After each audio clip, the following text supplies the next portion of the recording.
الحمدللہ الحمدللہ وحدہ لا شریک لہ والصلاة والسلام علی من لا نبی بعدہ وعلی آلہ واصحابہ الذین اوفوا عہدہ اما بعد فاعوذ باللہ من الشیطان الرجیم بسم اللہ الرحمن الرحیم الف لام میم ذالک الکتاب لا ریب فیہ ہدی للمتقین الذین یؤمنون بالغیب ویقیمون الصلاة ومما رزقناہم ینفقون والذین یؤمنون بما انزل الیک وما انزل من قبلک وبالآخرۃ هم یوقنون اولئک علی ھدی من ربہم واولئک هم المفلحون اللہم صلی علی محمد وعلی آل محمد کما صلیت علی ابراہیم وعلی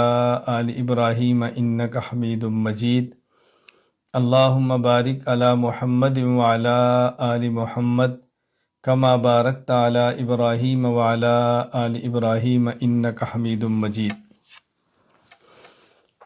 اللہ تعالیٰ نے انبیاء علیہ السلام کو انسانیت کی ہدایت کے لیے مبعوث فرمایا، اور سب سے آخر میں خاتم الانبیاء حضرت محمد صلی اللہ علیہ وسلم کو آخری نبی بنا کر بھیجا، اور حضور اکرم صلی اللہ علیہ وسلم پر آخری کتاب قرآن کریم کو نازل فرمایا۔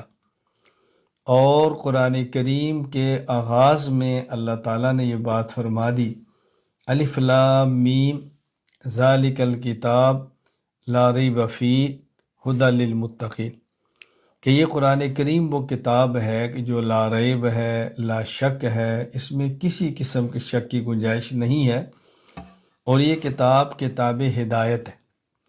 لیکن ہدایت کن کے لیے ہے؟ متقین، جو اللہ سے ڈرتے ہیں۔ متقین کی جو اللہ تعالیٰ نے اوصاف بیان فرمائے ہیں، اللہ تعالیٰ نے متقین کی جو صفتیں بیان فرمائی ہیں، ان صفات میں پہلے عقیدے کا ذکر کیا ہے اور پھر اعمال کا ذکر کیا ہے۔ الذین یؤمنون بالغیب ویقیمون الصلاۃ ومما رزقناہم ینفقون، تو دیکھیں پہلے یؤمنون بالغیب کی بات کی ہے، پھر یقیمون الصلاۃ فرمایا ہے، اور پھر ومما رزقناہم ینفقون فرمایا ہے۔ تو ہمیں یہ بات سمجھنا ضروری ہے کہ انبیاء علیہ السلام کا سلسلہ اللہ تعالیٰ نے حضور اکرم صلی اللہ علیہ وسلم پر ختم فرما دیا ہے۔ نبی کریم صلی اللہ علیہ وسلم آخری نبی ہے، اور انبیاء علیہ السلام کا وارث اللہ تعالیٰ نے اپنے پیغمبر صلی اللہ علیہ وسلم کی زبان سے علماء کو قرار دیا ہے۔ رسول اکرم صلی اللہ علیہ وسلم کا اعلان ہے، ان العلماء ورثۃ الانبیاء، کہ علماء انبیاء کے ورثہ ہیں۔ تو اس کا مطلب یہ ہے کہ علماء کرام نے وہ کام کرنے ہیں جو انبیاء علیہ السلام نے کیے ہیں۔ اور انبیاء علیہ السلام نے کام کیا فرمائے ہیں، یہ بات اچھی طرح ذہن نشین فرما لیں کہ مجموعہ نبوت یعنی تمام انبیاء کی محنت کا اگر آپ خلاصہ سمجھنا چاہیں تو میں یہ کہوں گا کہ انبیاء علیہ السلام کی محنت کا خلاصہ وہ تین چیزیں ہیں۔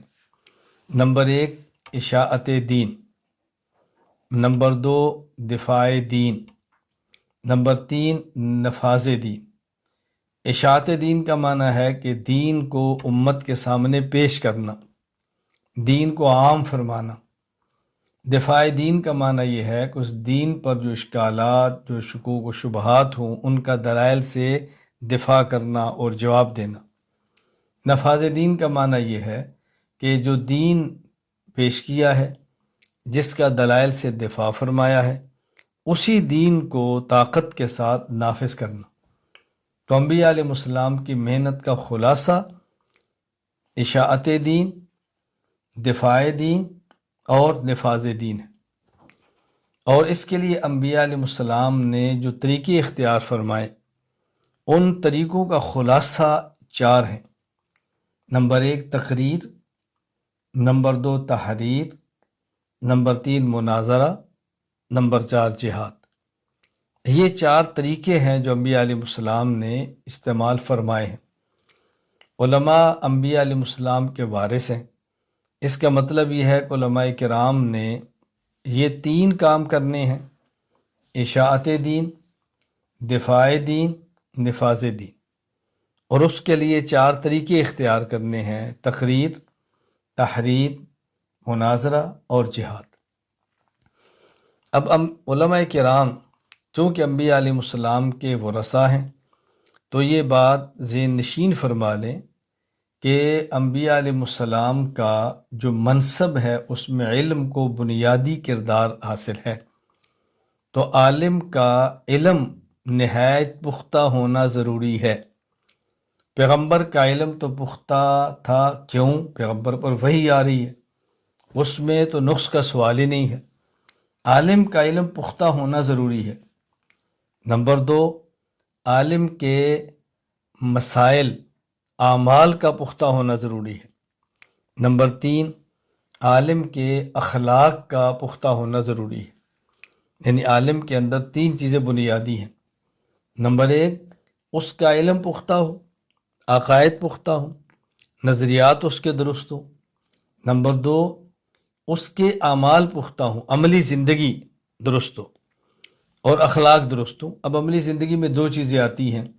نمبر 1، انسان کے قلب کی کیفیات جو اچھے اعمال پر برانگیختہ کرتی ہیں، یہ ہے اچھی اخلاق، اور ایک ہے ان کیفیات کی بنیاد پر جسم سے سرزد ہونے والے اعمال۔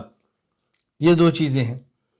تو اب ہم نے دیکھنا ہے کہ عالم کے علم میں پختگی کیسی ہو اور عالم کے اعمال اور اخلاق میں پختگی کیسے ہو، یہ بنیاد ہے۔ کیونکہ انبیاء علیہ السلام کی جو اساسی اور بنیادی چیز ہے وہ انبیاء کا علم ہے، انبیاء کے اعمال ہیں، انبیاء کے اخلاق ہیں۔ تو عالم جس نے نبوت والا کام کرنا ہے اس کا علم بھی پختہ ہونا چاہیے، اعمال بھی مضبوط ہونے چاہیے اور اس کے اخلاق بھی درست ہونے چاہیے۔ یہ کیسے ہوں گے؟ میں گزشتہ زمانوں کی بات نہیں کر رہا، میں اپنے دور کی بات کر رہا ہوں۔ یہ بات میں نے اس لیے کی ہے کہ لوگ فوراً سوال کرتے ہیں، اچھا جی جو ہم سے پہلے تھے پھر ان کا۔ سوال یہ ہے کہ ہمارے دور میں ہمارے عقائد پختہ کیسے ہو سکتے ہیں؟ اور میری گفتگو کا مخاطب بنیادی طور پہ وہ حضرات ہیں کہ جو اہل السنت والجماعت ہیں اور احناف ہیں اور دیوبند ہیں۔ مسلمان تو ہیں ہی، لیکن اہل السنت والجماعت ہیں، اہل بدعت نہیں ہیں۔ اور وہ احناف ہیں، مالکیہ، شوافی یا حنابلہ نہیں ہیں، ان کے اپنے ائمہ ہیں، ان کا اپنا منہج ہے، اس پر میں بات نہیں کر رہا، وہ ہمارے بھائی ہیں، اہل حق ہیں۔ اور اسی طرح پھر جو احناف ہیں اور دیوبند ہیں، یعنی حنفیت کی طرف نسبت کرنے والے وہ بھی ہیں جو خود کی نسبت دیوبند کی طرف نہیں کرتے، اور وہ بھی ہیں جو دیوبند کی طرف کرتے ہیں۔ تو میں گفتگو کر رہا ہوں کہ جو اہل السنت والجماعت احناف دیوبند ہیں، اور یہ ذہن نشین فرما لیں کہ دیوبند میں سہارنپور ہو، دیوبند میں تھانہ بھون ہو، دیوبند میں گنگو ہو، دیوبند میں رائے پور ہو، دیوبند میں ندوہ ہو، یہ سارے مراکز شامل ہیں چونکہ ان کی فکر ایک ہے۔ فکر دیوبند کا مطلب میں سمجھاؤں گا کیا ہے۔ تو میری جو گفتگو کے مخاطبین وہی ہیں، تو میں ان حضرات کی خدمت میں عرض کرتا ہوں، عقائد پختہ کرنے ہیں تو اس کے لیے بنیادی طور پہ اکابرین اہل سنت والجماعت احناف دیوبند کی کتب کا مطالعہ فرمائیں اور دائیں بائیں ہرگز نہ جائیں، ان کی کتب کا مطالعہ فرمائیں۔ اکابر اہل سنت والجماعت احناف دیوبند سے مراد کیا ہے؟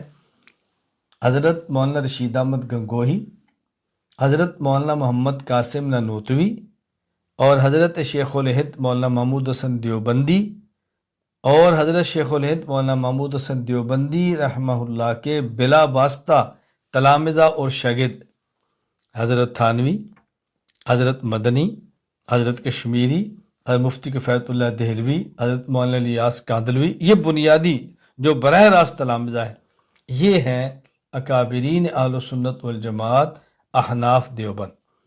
تو آپ ان کی کتب کا مطالعہ فرمائیں، ان کی کتب کو پڑھیں، اور آپ یقین فرمائیں کہ ہمارے ان اکابرین نے اتنا کچھ اس عنوان پہ لکھ دیا ہے کہ ہمیں ان کے ہوتے ہوئے باہر کسی طرف جانے کی قطعاً ضرورت نہیں ہے۔ کوئی عنوان تفسیر کا ہو، حدیث کا ہو، علم الکلام کا ہو، فقہ کا ہو، اصول تفسیر حدیث فقہ کا ہو، تاریخ کا ہو، سیرت کا ہو، عربی ادب کا ہو، گرامر کا ہو، تمام عنوانات پہ ہمارے ان حضرات نے وافر لکھ دیا ہے، مزید کو ضرورت نہیں ہے۔ بس میں اس لیے گزارش کروں گا کہ اگر آپ نے اپنے عقائد کو پختہ کرنا ہے، مسائل میں عبور حاصل کرنا ہے، تو اکابرین اہل سنت والجماعت احناف دیوبند کی کتب کا مطالعہ فرمائیں، اور اس پریشانی کے اندر مبتلا نہ ہوں کہ ان کی زبان مشکل ہے، پیچیدہ بہت ہے، ہم ان سے استفادہ نہیں کر سکتے۔ اللہ کے لیے عذر اور بہانہ مت بنائیں، یہ بہانہ چھوڑ دیں، محنت کریں گے تو سب چیزیں آپ کے سامنے آ جائیں گی۔ اور جہاں تک تعلق ہے اپنی عملی زندگی اور اخلاق کی، یعنی اعمال مضبوط ہوں اور اخلاق درست ہوں، اس کے لیے ضروری ہے کہ کسی شیخ کے ساتھ اصلاحی تعلق قائم کریں، بیعت کا تعلق قائم کریں، ان کے ہاں خانقاہ میں وقت لگائیں، اور فراغت کے بعد کچھ وقت ان کی خدمت میں گزاریں۔ اور شیخ کیسا ہونا چاہیے؟ نمبر 1 صحیح العقیدہ ہو، نمبر 2 متبع سنت ہو، نمبر 3 اپنے شیخ کا صحبت یافتہ ہو، نمبر 4 اپنے شیخ کا اجازت یافتہ ہو، نمبر 5 آپ کا ہم مزاج ہو، آپ کا ہم مزاج ہو، نمبر 6 اور اس کے ساتھ آپ کا رابطہ ہو سکتا ہو۔ تو جہاں یہ 6 چیزیں مل جائیں، آپ اپنے آپ کو ان کے حوالے کریں، ان کی خدمت میں رہیں، ان سے تعلق بنائیں، اور اپنی عملی اور اخلاقی زندگی کو درست فرمائیں۔ اس کا بے حد فائدہ ہوگا۔ اپنا علم پختہ کریں، جس کے لیے کابرین اہل سنت والجماعت احناف دیوبند کی کتب کا مطالعہ فرمائیں۔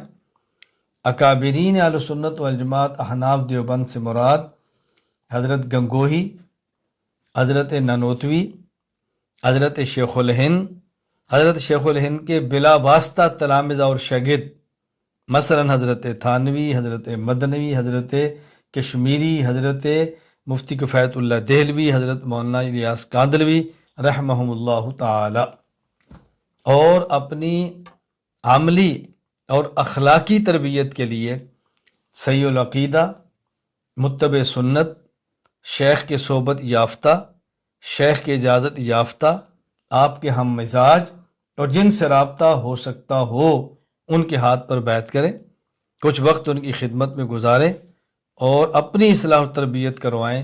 انشاءاللہ العزیز عقائد اور اعمال اور اخلاق میں پختگی آئے گی۔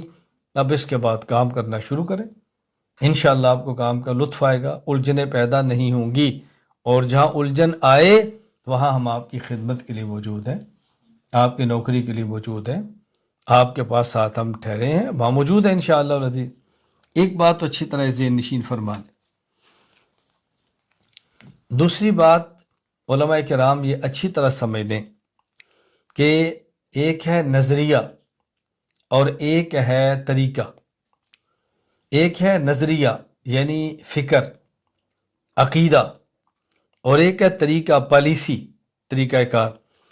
نظریات کبھی بھی کسی دور میں نہیں بدلتے۔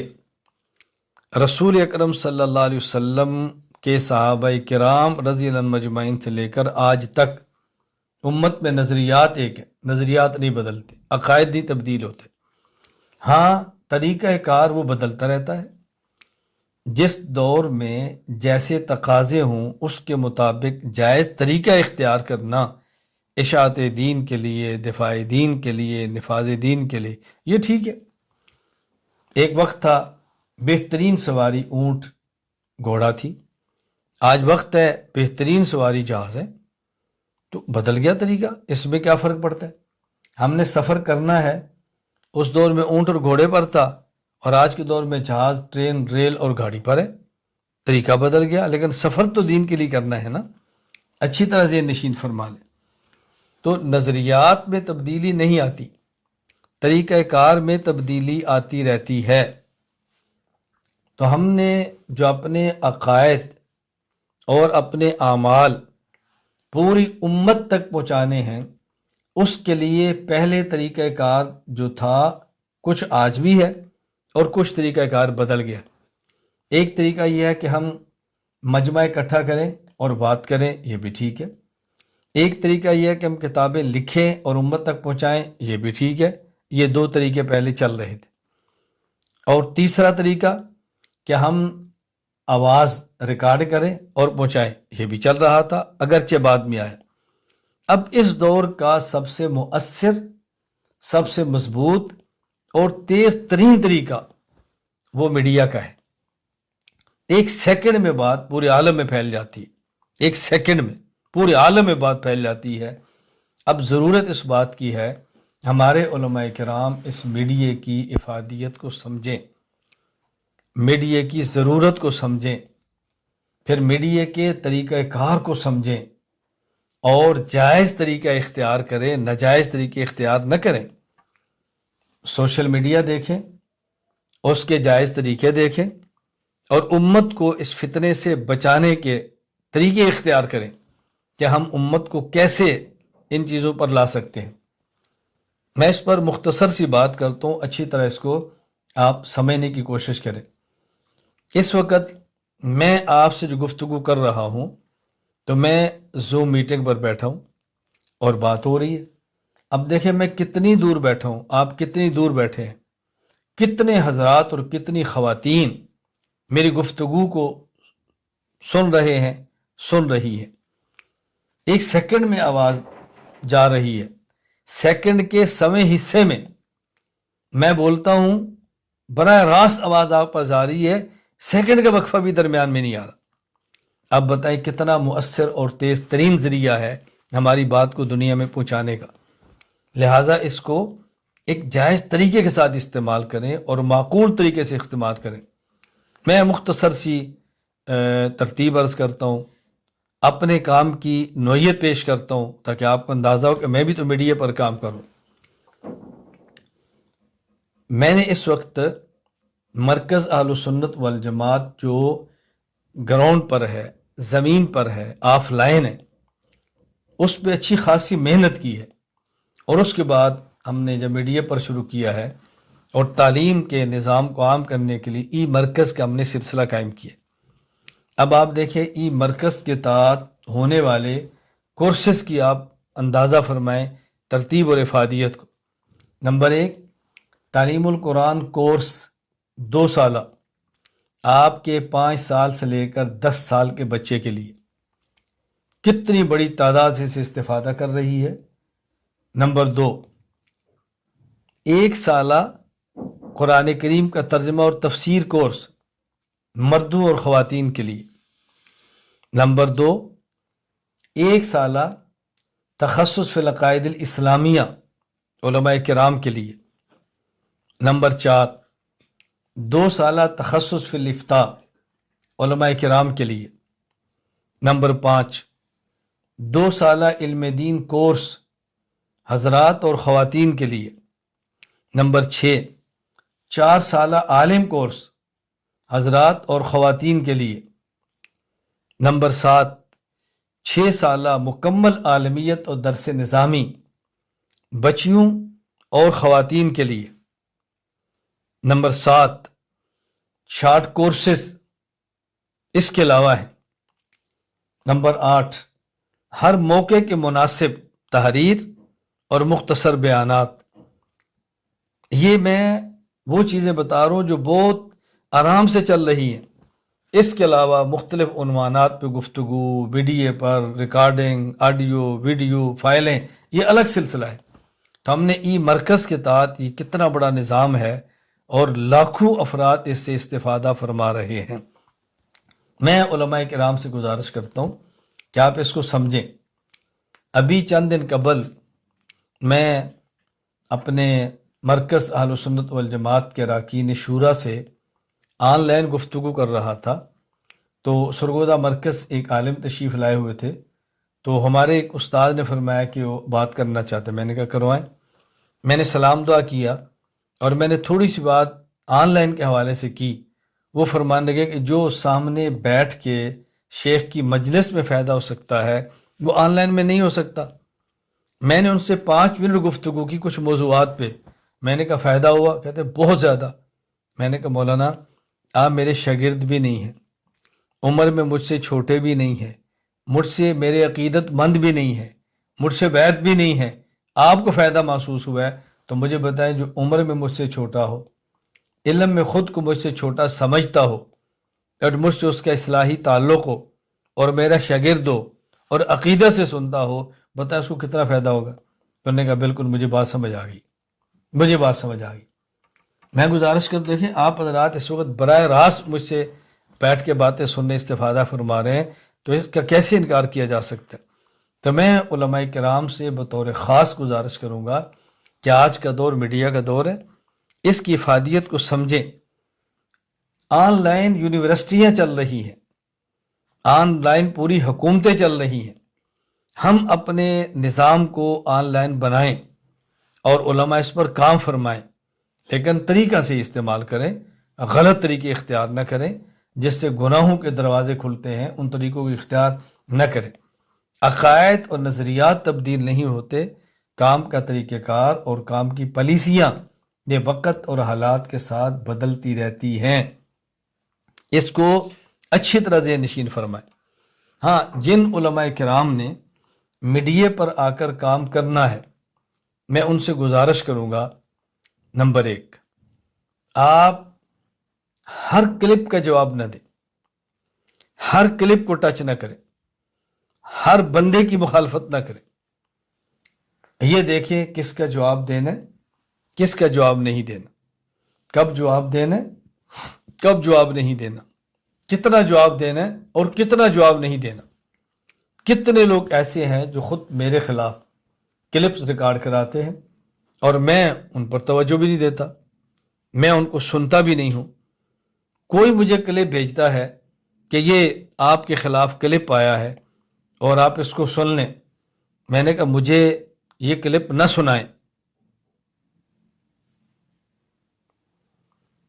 میں نہیں سننا چاہتا، نہ میں اس پہ توجہ دینا چاہتا ہوں. چھوڑ دیں اس کو. ہر کلپ کو میں نہیں سنتا، جتنی ضرورت ہے اتنی بات کرتا ہوں. نمبر 2 جو حضرات علماء کرام میڈیا پر تشریف لاتے ہیں میں ان سے گزارش کروں گا آپ اپنے عقائد کو، اپنے موقف کو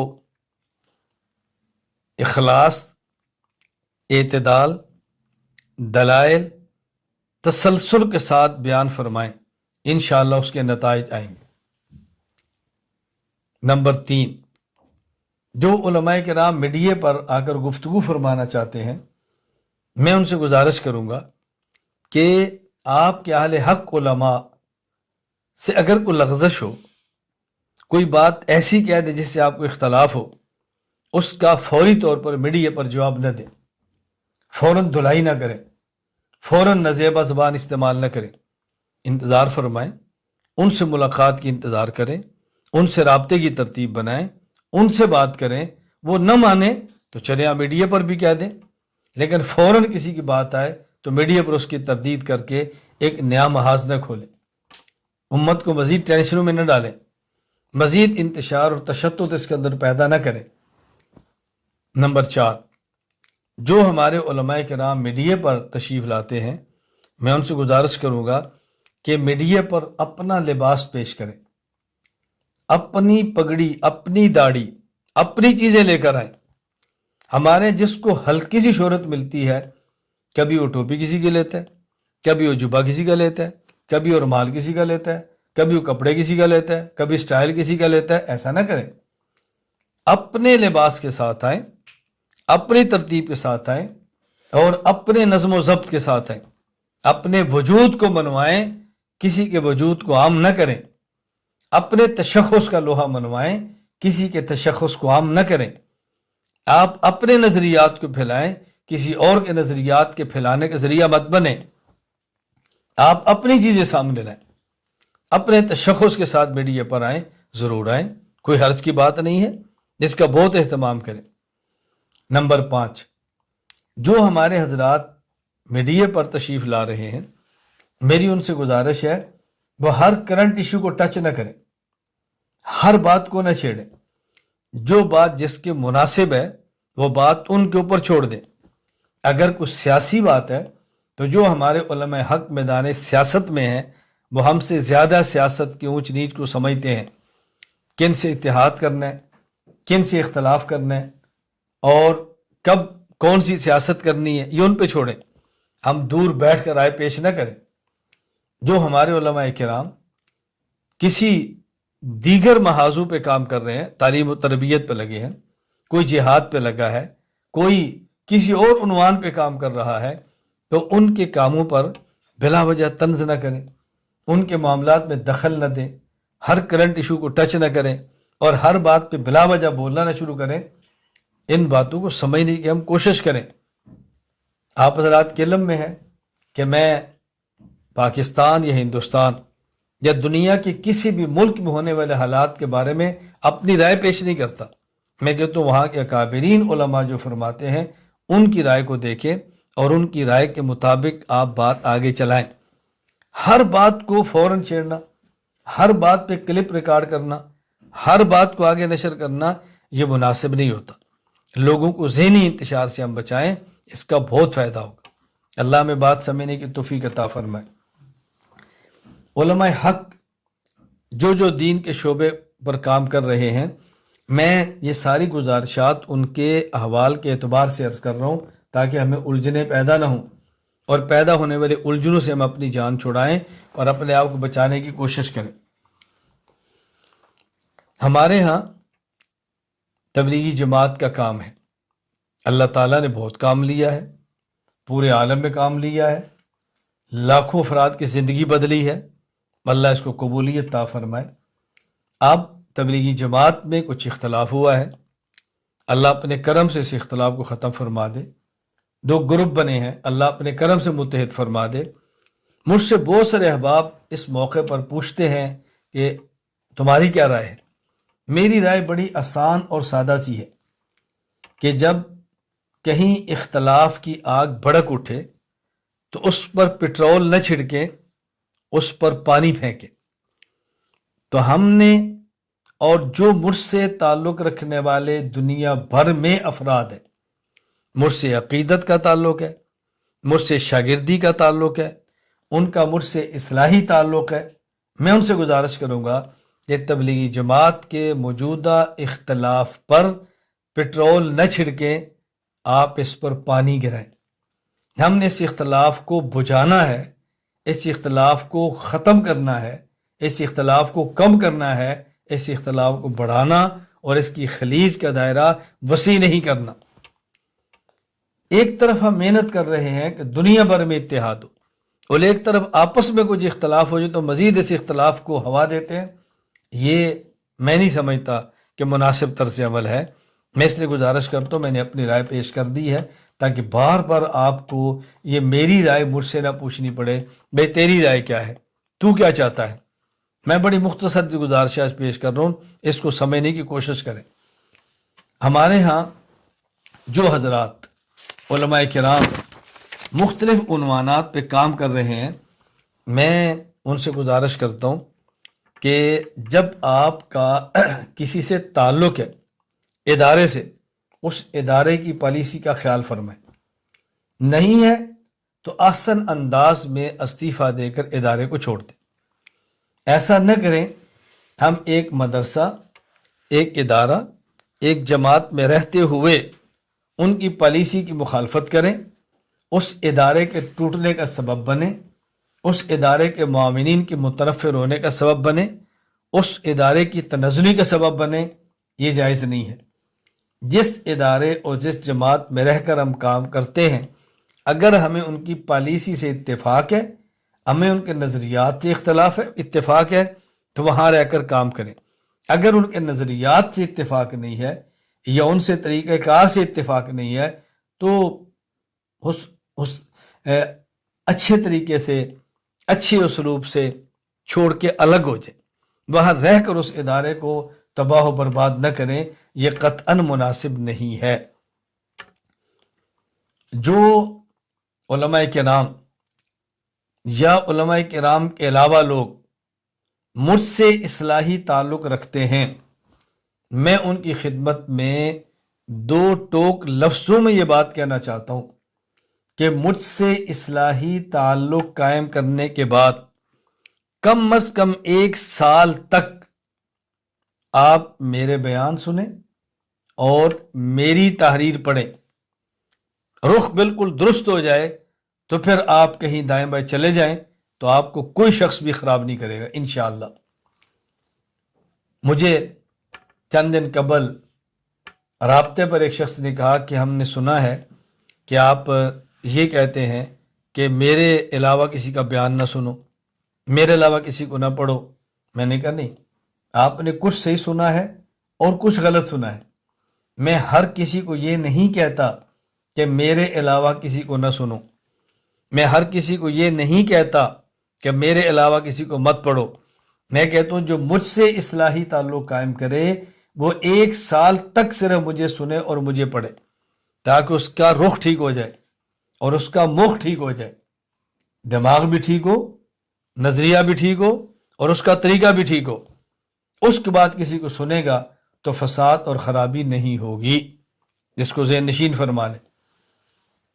مجھے گزشتہ کل کی بات ہے کہ ایک کلپ بھیجا گیا اور کہا جی آپ اس کلپ کو سن لیں، اگر یہ ٹھیک ہے تو ہم اس کو آگے شیئر کر دیں۔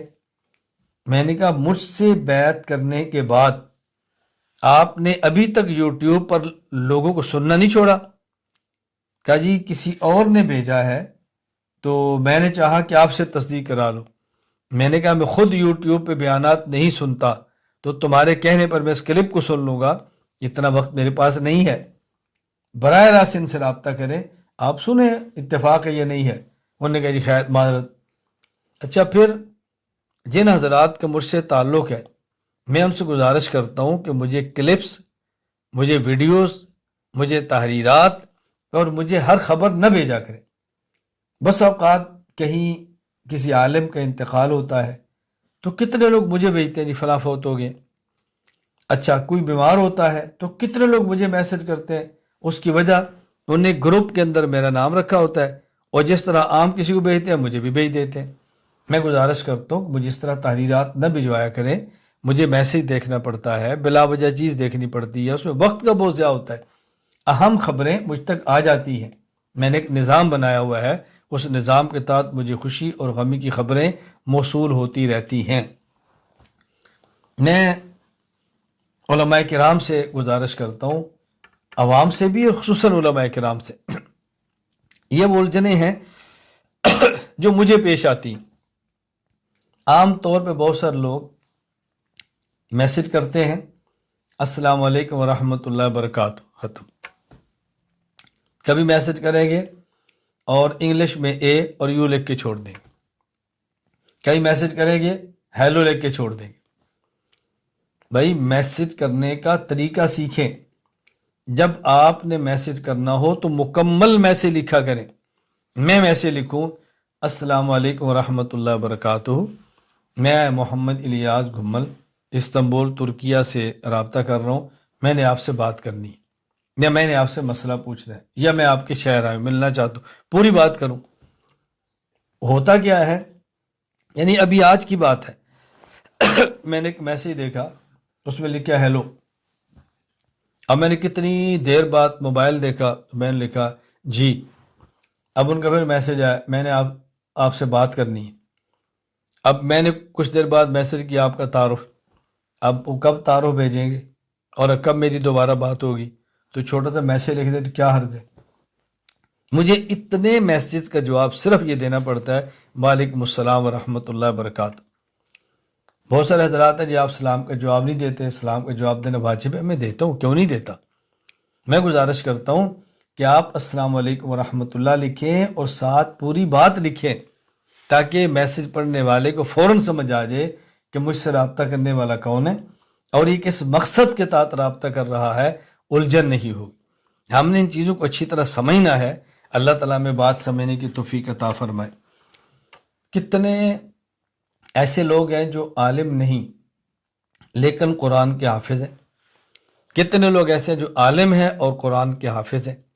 میں ان سے گزارش کرتا ہوں، میں ایک ترتیب پیش کرتا ہوں، اور یہ ترتیب ہے جس پر میں خود بھی عمل کرتا ہوں، آپ اس کو سامنے رکھ لیں، انشاءاللہ قرآن کریم آپ کو یاد ہو جائے گا، رمضان مبارک میں بھی الجھن نہیں ہوگی۔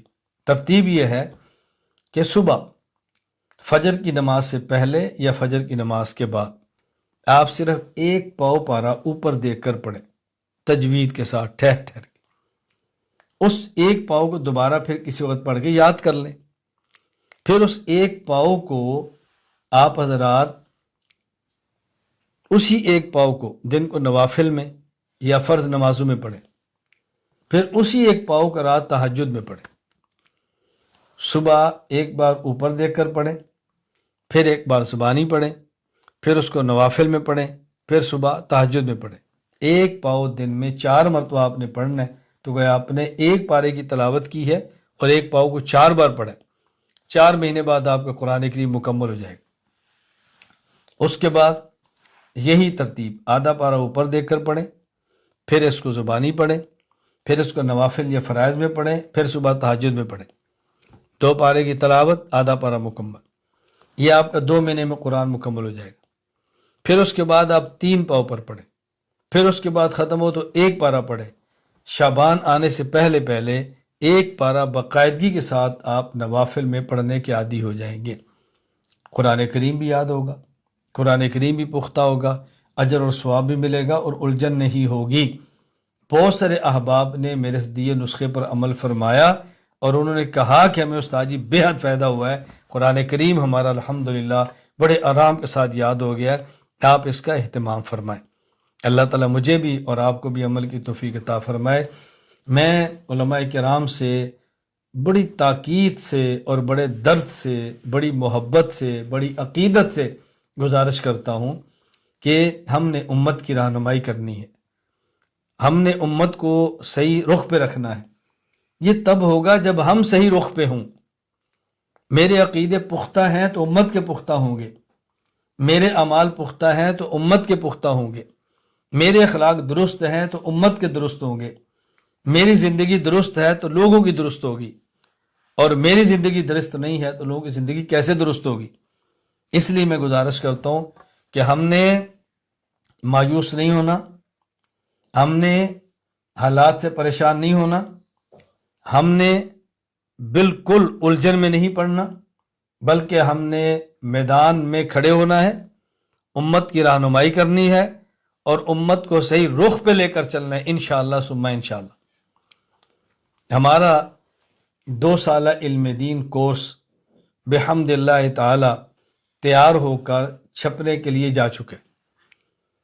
اس شوال کے آخر تک پاکستان میں 2 سالہ علم دین کورس چھپ کر آ جائے گا، اور ہندوستان میں بھی شوال یا ذیقعدہ میں انشاءاللہ تیار ہوگا۔